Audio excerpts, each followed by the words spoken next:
Hey friends, in this video I'm going to show you how to draw a still life of a vase of cherry blossoms. Now I don't have a real life vase of cherry blossoms in front of me, so I'm going to be using this photograph as my reference. Whenever you make a still life, it's important to work from observation, so make sure you have a picture or a real example of whatever you're drawing. What we need for this project is a pencil, oil pastels, and any color construction paper you want. I chose yellow, as you can see here, but this project will look fabulous on any color you choose. Now, we're not going for realistic with this project. We're going for a more impressionist look. Notice how my flowers don't look exactly like the photograph, and that's fine, but they share similar colors, and I have a lot of texture.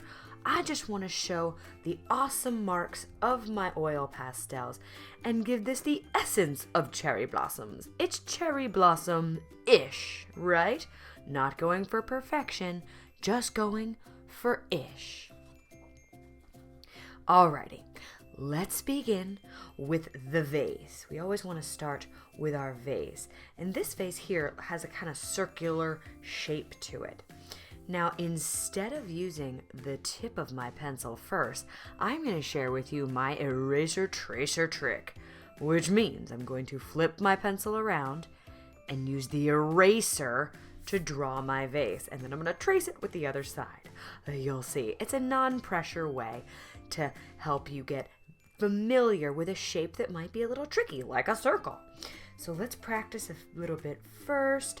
Your vase should be on the bottom half of your page, but it shouldn't be teeny weeny tiny. It shouldn't be huge. There's a Goldilocks zone where it's just right.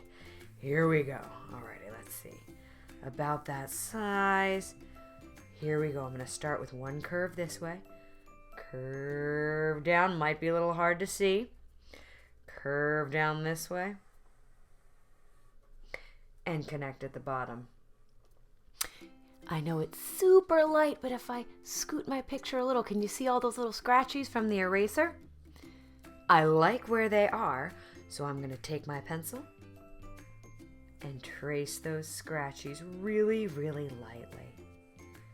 Curve one side, curve the other,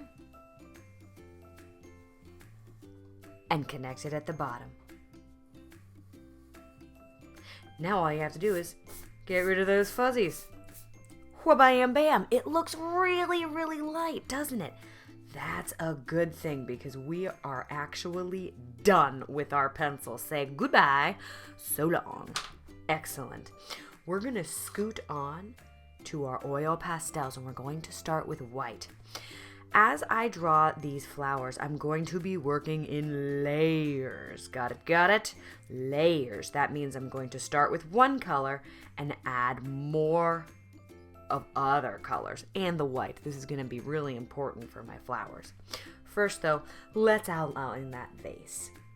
Curve one side, curve the other, and connect. Now, if you feel confident enough to just do the vase without any pencil lines, go for it. It's totally up to you. And if you want to add just a little bit more scratchiness around the bottom, blend it in with your finger, go for it. Pastels blend so beautifully, so smooth. See that little extra reflection I got there? Maybe I want to add a little more on this side. Don't worry about the vase too much yet. We will definitely come back to it as we make our flowers. Speaking of flowers, let's get started. We're going to be working with circles, and I call them scratchy shapes, okay? Best way I can show you is to actually show you. So, start with a circle. You're going to decide where do you want your flowers to be. Some will be big, some will be small, and that's your choice. I'm going to start here near the opening of my vase. I'm going to cover the opening with flowers. So let's start with a circle. See that there? And now we're going to make the petal-ish shapes, this scratchy-ish shape for the petal. And there's a few ways you can do this. I'm going to start with my scratchies. Here we go. It's kind of like a zigzag up and down. Imagine you're drawing the sun or a fuzzy creature. See that? Flower number 1 is done. Now let's draw another one over here. I know it's going to look like they're floating in space. That's fine. If you want to round out your petals like this, you can, but that might be a little too perfect. We don't want perfect. We want scratchy. We want flower-ish, not flower perfect. We've got the photograph of the perfect flowers. We want to give this our own personal touch. I'm going to put a small one over here. How about, these flowers are facing us. How about we make a sideways flower? Instead of a full circle for the center, you're going to draw a half circle, a semicircle, like a half moon, like that. Looks like the letter D, doesn't it? Yeah. And then you draw your scratchies on the outside.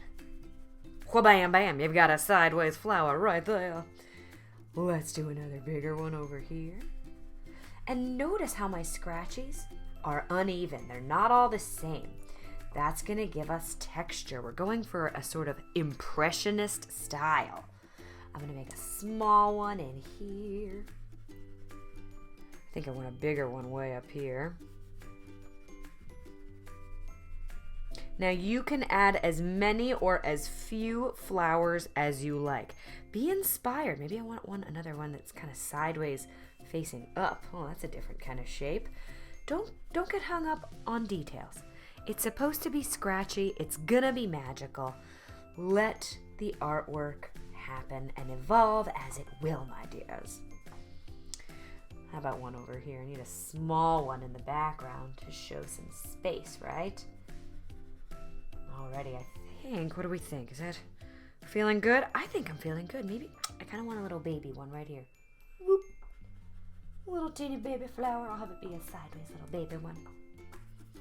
Fabulous. Hang on to that white. We're going to use that again. And do you notice all these little fuzzies and scratchies from my oil pastels?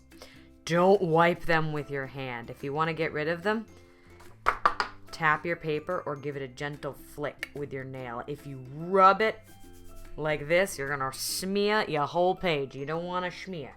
This is not flowers and schmear. That's for a bagel, okay? Anyways, let's grab the pink. Okay. I'm going to start in the center of my flower, and I'm going to just color in that circle a bit. And then I'm going to add a tiny scratchy on the outside. Really, really gentle, like barely touching. So color in your circle. Tiny scratches. They're not reaching the edges of the petals completely. And I'm being really gentle, like tickling the page with the pastels. Because we want these colors to overlap. We're layering to create nice blends. And remember, your scratchies should be different.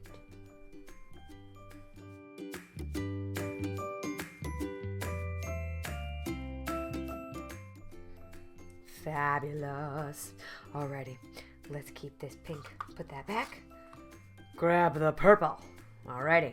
Now I'm going to make a little spiralish shape in the middle of these, just to add a little bit of darkness. Little spiral. Can't even really tell it's there. Little spiral.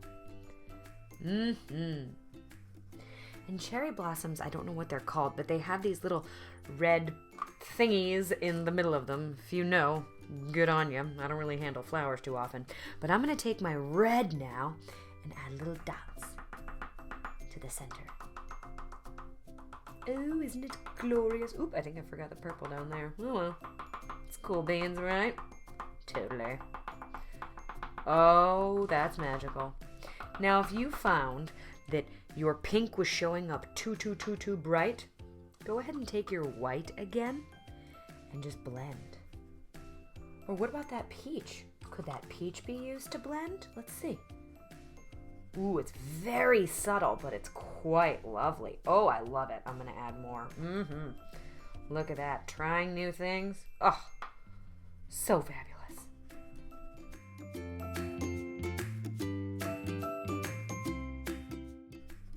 Oh, look at those flowers. Just so lovely.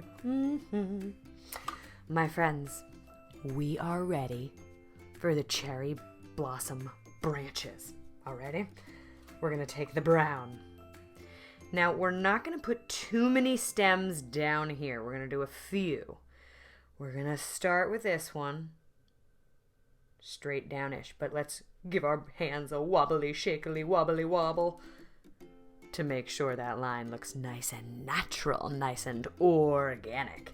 And if you want to thicken up that branch, just add another layer right up top. Ooh, how lovely. Now this little one here, I want to add that little branch. We're going to go inside like this. Notice how I'm kind of twirling and whirling. That's good. Now this flower, I'm not going to go all the way in. I'm going to stop here. Boop. That's allowed. We're going to go upside, through the flower, and down. And I think that might be it for all I want in my vase. I want to thicken this one up a little bit more. You don't want too much happening down here because the star of the show is the flowers, am I right? Of course. So these ones are just going to come on down like that. You can add a few more branches. And don't worry, this is just the first step of these branches. All right, fine, one more. There we go. Now, let's add the little bumpies that we see on these branches. So just tiny little diagonal lines. Be mindful of where your hands are. You don't want to smudge. I'm going to get a little more texture even down here in the vase. Can't ignore those, right? No. You're doing awesome. Keep it up. See, these look way more complicated than they are, but what do?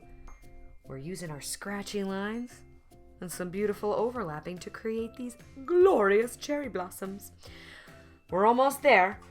I do want to add a little bit of black to my branches, but we want to be really delicate here. I'm going to use the side edge of my oil pastel, and I'm just going to add it to a few. See that? Oh, look how it pops just a little bit.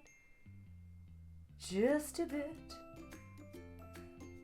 I'm holding my pastel so lightly so it doesn't make a huge mark. See, black is so beautiful and so powerful. We want to be gentle and mindful with its use. Now, if you accidentally get too dark, don't worry about it. Take your brown, go right over it. But look at how much it's popping now that I've added a little layer of black. Ugh. Layering is key, my friends. Now, of course, let's add some leaves. We're going to use both of our greens. I have my light and my dark. I'm going to start with my light green, okay? And the way we make a leaf, curve out, curve down. It's kind of like an oval with two pointy ends. Curve out, curve down, color it in. If it's wobbly and fwobbly, that's fine. I'm going to go ahead and finish up my leaves.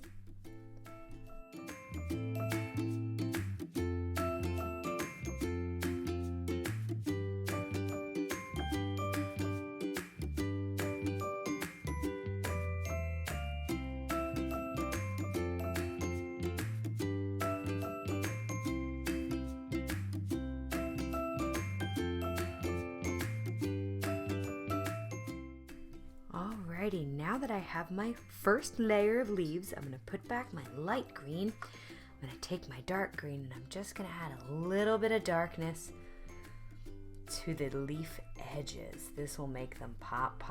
Pastels are really great at blending, as I've said. And again, if it doesn't blend as easily, try going back over it with your light crayon. For example, if I press really hard like that right there and I'm like, well, it doesn't blend very well, take your light and go back over it just like that. Oh, see, that blended really nicely right after I added a little bit more, right? Oh, always feel free to go back and add more layers. We're all about layers, like cake. So So go ahead and add some dark shadows and spots to the edges of your leaves, not the whole thing. This will just give your leaves some contrast, some popability. Oh, they're so magical. Love these. My friends, look at those blossoms. Incredible! Now the last thing I want to do is just add a little bit more to my vase. I don't want to disrupt it too much because I'm loving this. I'm thinking this is pretty fabulous. But let's take just a little bit of white and I'm going to add a little curve around the sides. Now let's double check and make sure my hands are really clean. Clean-ish with a little bit of white here. And I'm going to blend. Just rub that in a little bit. Oh, that's pretty cool. See, this gives it the illusion that it's inside the glass. Isn't that kind of magical? I think so. Let's add a little bit more over here. Now, I don't want to smoosh it over my branches, because then my branches will be smooshed. Now, if you wanted to add a layer of water or something in there, you could with a little bit of blue. That's what I did over here, as you can see. So if you like this sort of look, go for it. And if you want to add a petal on the table, of course you can. You'll notice I have not made a table line yet. I'm getting there. Now, notice the bottom of the vase right here in our photo. If you want, you can add that. It's just a curved line, kind of like a rainbow line, but it can be a little tricky. I probably should have done this before I added my branches, right? But if I want to go back and try, that's allowed. It's okay. And you know what? It worked out fine. Look at that. Yeah, totally. But I'm still going to go back over. Just a little bit more white. Ooh, yes. Fabulous. Oh, look at that vase a-shining. I think it's pretty cool. Pretty cool beans indeed. Alrighty. Let's add one line for our table. What color should we choose? Now, friends, if you're like, nah, I want to leave this just the way it is, leave it the way it is. Your flower vase is excellent, whichever way you choose. If you want to add a table line, go ahead and choose any color you want and just go right across as a horizontal line, and your work will be finished. I'll leave it here so you can choose with a table, without a table. Totally up to you. I hope you've enjoyed these magical cherry blossom vases. Happy creating!